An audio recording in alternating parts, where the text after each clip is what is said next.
Kepler 442b पृथ्वी से बहुत बड़ा है। यह एक विशाल एक्सोप्लैनेट है जो हमारे सौर मंडल के बाहर स्थित है। इसका रेडियस पृथ्वी के लगभग 1.34 गुना है। यह इसे हमारे ग्रह से काफी बड़ा बनाता है। इसका मतलब है कि इसका सरफेस एरिया पृथ्वी से लगभग 1.8 गुना बड़ा है। इस विशाल सतह क्षेत्र के कारण यह ग्रह कई अनोखी विशेषताओं को समेटे हुए है। वैज्ञानिकों का अनुमान है कि इसका मास पृथ्वी के लगभग 2.3 गुना है। यह अतिरिक्त द्रव्यमान इसे एक बहुत ही घना ग्रह बनाता है। यह ग्रह केपलर 442 नामक तारे की परिक्रमा करता है। यह तारा हमारे सूर्य से काफी अलग है। केपलर 442 एक के टाइप स्टार है। के टाइप तारे अपने विशेष गुणों के लिए जाने जाते हैं। इसका मतलब है कि यह हमारे सूर्य से थोड़ा छोटा और ठंडा है। यह अंतर इसे एक अनोखा तारा बनाता है। के टाइप स्टार्स अपनी लंबी उम्र के लिए जाने जाते हैं। वे बहुत लंबे समय तक स्थिर रहते हैं। वे अरबों वर्षों तक जीवित रहते हैं। यह उन्हें ब्रह्मांड के सबसे स्थिर तारे बनाता है। यह हमारे सूर्य के जीवन काल से कहीं ज्यादा है। हमारे सूर्य की तुलना में के टाइप तारे अधिक समय तक चमकते रहते हैं। केपलर 442b अपने तारे के हैबिटेबल जोन में स्थित है। यह क्षेत्र जीवन के लिए अनुकूल हो सकता है। हैबिटेबल जोन एक तारे के चारों ओर का वह क्षेत्र है जहां तापमान एक ग्रह की सतह पर तरल पानी के अस्तित्व के लिए बिल्कुल सही होता है। यह जीवन के लिए महत्वपूर्ण है। तरल पानी जीवन के लिए जरूरी है, जैसा कि हम जानते हैं। इसके बिना जीवन का अस्तित्व संभव नहीं है। केपलर 442b 112 दिनों में अपने तारे की परिक्रमा करता है। यह एक बहुत ही तेज गति है। इसका मतलब है कि केपलर 442b पर एक साल केवल 112 पृथ्वी दिनों का होता है। यह हमारे ग्रह के वर्ष से काफी छोटा है। वैज्ञानिकों का मानना है कि केपलर 442b एक रॉकी प्लैनेट है। यह इसके आकार और द्रव्यमान पर आधारित है। पृथ्वी और मंगल जैसे रॉकी प्लैनेट्स की ठोस सतह होती है। यह बृहस्पति और शनि जैसे गैस जायंट्स के विपरीत है, जो ज्यादातर गैस से बने होते हैं। एक रॉकी सरफेस कई कारणों से महत्वपूर्ण है। यह महाद्वीपों और महासागरों के निर्माण के लिए एक स्थिर प्लेटफॉर्म प्रदान कर सकती है। यह ग्रह की जलवायु को नियंत्रित करने में भी भूमिका निभा सकती है। बेशक सभी रॉकी प्लैनेट्स रहने योग्य नहीं हैं, लेकिन यह तथ्य कि केपलर 442b संभवतः रॉकी है एक सकारात्मक संकेत है। इससे इस बात की संभावना भी आज जाती है कि यह दूर की दुनिया हमारी दुनिया के समान हो सकती है। पृथ्वी से परे जीवन की खोज एक और पृथ्वी की खोज है।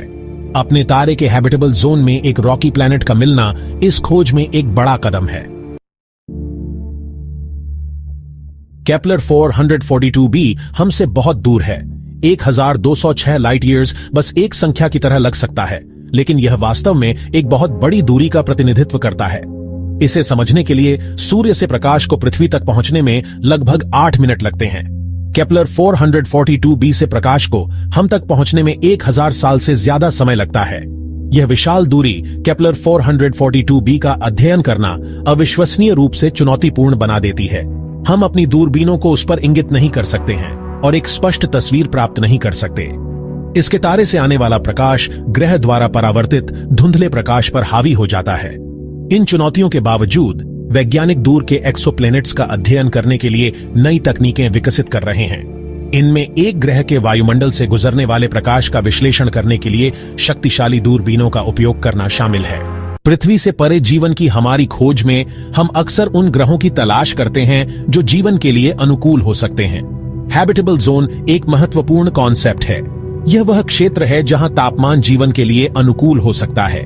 इसे कभी कभी गोल्डीलॉक्स जोन भी कहा जाता है, क्योंकि यह क्षेत्र न तो बहुत गर्म होता है और न ही बहुत ठंडा। जैसे गोल्डीलॉक्स अपनी खिचड़ी बिल्कुल सही चाहती थी, वैसे ही जीवन के लिए ऐसी स्थितियों की जरूरत होती है जो न ज्यादा गर्म हो न ज्यादा ठंडी, बल्कि बिल्कुल सही हो। यह संतुलन जीवन के लिए आवश्यक है। हैबिटेबल जोन एक तारे के चारों ओर का वह क्षेत्र है जहां तापमान एक ग्रह की सतह पर तरल पानी के अस्तित्व के लिए एकदम सही होता है। तरल पानी जीवन के लिए आवश्यक है। यदि कोई ग्रह अपने तारे के बहुत करीब है तो पानी उबल जाएगा। यह जीवन के लिए अनुकूल नहीं होगा। यदि यह बहुत दूर है तो पानी जम जाएगा। यह भी जीवन के लिए अनुकूल नहीं होगा। लेकिन अगर कोई ग्रह हैबिटेबल जोन में है तो पानी अपने तरल रूप में मौजूद रह सकता है। यह जीवन के लिए एक महत्वपूर्ण शर्त है। केपलर 442b अपने तारे के हैबिटेबल जोन में आराम से स्थित है। यह ग्रह जीवन के लिए अनुकूल हो सकता है। यह तरल पानी या जीवन की उपस्थिति की गारंटी नहीं देता है। लेकिन यह एक महत्वपूर्ण संकेतक है। लेकिन यह केपलर 442b को आगे के अध्ययन के लिए एक बहुत ही दिलचस्प उम्मीदवार बनाता है। वैज्ञानिक इस ग्रह पर अधिक शोध कर सकते हैं। तरल पानी की उपस्थिति एक ग्रह की संभावित हैबिटेबिलिटी का एक प्रमुख संकेतक है। यह जीवन के लिए आवश्यक है। इससे पता चलता है कि ग्रह की सतह का तापमान जीवन के लिए उपयुक्त हो सकता है। यह खोज हमें ब्रह्मांड में जीवन की संभावनाओं के करीब ले जाती है। वैज्ञानिक केपलर 442b के वायुमंडल के बारे में और जानने के लिए उत्सुक हैं। किसी ग्रह के वायुमंडल की संरचना हमें जीवन की उसकी क्षमता के बारे में बहुत कुछ बता सकती है। उदाहरण के लिए ऑक्सीजन, मीथेन या जल वाष्प जैसी कुछ गैसों की उपस्थिति जैविक गतिविधि के संकेत हो सकते हैं। इन गैसों को बायोसिग्नेचर्स माना जाता है। एक्सोप्लैनेट्स के वायुमंडल का अध्ययन करना एक जटिल काम है, लेकिन यह वर्तमान शोध का एक प्रमुख केंद्र बिंदु है। वैज्ञानिक इन दूर के वायुमंडल से गुजरने वाले धुंधले प्रकाश का विश्लेषण करने के लिए नए उपकरण और तकनीकें विकसित कर रहे हैं। इस प्रकाश का विश्लेषण करके वैज्ञानिकों को केपलर 442b के वायुमंडल में मौजूद गैसों की पहचान करने और इसकी संभावित हैबिटेबिलिटी में अंतर्दृष्टि प्राप्त करने की उम्मीद है। केपलर 442b जैसे एक्सोप्लैनेट्स का अध्ययन करने का अंतिम लक्ष्य पृथ्वी से परे जीवन के प्रमाण खोजना है। यह सबसे गहन प्रश्नों में से एक है जो हम पूछ सकते हैं। क्या हम ब्रह्मांड में अकेले हैं? किसी अन्य ग्रह पर जीवन का निश्चित प्रमाण मिलना एक बहुत बड़ी खोज होगी। यह ब्रह्मांड में हमारे स्थान के बारे में हमारी समझ को बदल देगा। यह दिखाएगा कि जीवन केवल पृथ्वी पर ही नहीं है। हालांकि हमें अभी तक केपलर 442b या किसी अन्य एक्सोप्लैनेट पर जीवन का निश्चित प्रमाण नहीं मिला है, लेकिन खोज जारी है। वैज्ञानिक एक्सोप्लैनेट के वायुमंडल में फीके बायोसिग्नेचर्स का पता लगाने के लिए अधिक संवेदनशील उपकरण विकसित कर रहे हैं। किसी अन्य ग्रह पर साधारण जीवन रूपों की भी खोज एक अभूतपूर्व घटना होगी। जीवन की उत्पत्ति और ब्रह्मांड में कहीं और जीवन की संभावना के बारे में हमारी समझ के लिए इसके गंभीर निहितार्थ होंगे। ये प्रौद्योगिकियां हमें पहले से कहीं ज्यादा विस्तार से एक्सोप्लैनेट्स का अध्ययन करने की अनुमति देंगी। जमीन और अंतरिक्ष दोनों में अगली पीढ़ी के टेलीस्कोप अभूतपूर्व स्पष्टता के साथ एक्सोप्लैनेट्स का निरीक्षण करने में सक्षम होंगे।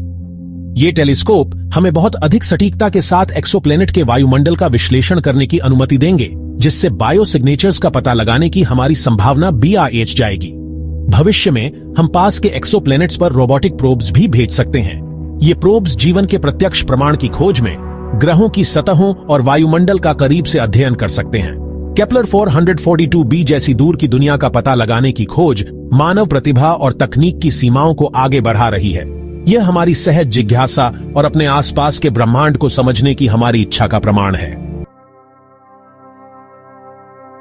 केपलर 442b और अन्य संभावित रहने योग्य एक्सोप्लैनेट्स की खोज ने हमारी कल्पनाओं को प्रज्वलित किया है। इसने हमें हमारे अपने सौर मंडल से परे मौजूद विशाल संभावनाओं की झलक दी है। हालांकि हम कभी भी केपलर 442b की यात्रा नहीं कर सकते, कम से कम वर्तमान तकनीक के साथ तो नहीं, लेकिन हमारी अपनी दुनिया से इतनी अलग दुनिया के बारे में सोचना जो संभावित रूप से जीवन का समर्थन करने में सक्षम है, विस्मयकारी है। यह हमें याद दिलाता है कि हम अपने से कहीं बड़ी किसी चीज का हिस्सा है। ब्रह्मांड रहस्यों से भरा है और हम अभी वहां जो कुछ है उसकी सतह को खरोंचना शुरू कर रहे हैं। जैसे जैसे हम ब्रह्मांड का पता लगाना जारी रखते हैं, हम अपने साथ अन्य जीवन, अन्य सभ्यताओं और शायद अपने अस्तित्व के बारे में कुछ सबसे बड़े सवालों के जवाब खोजने की उम्मीद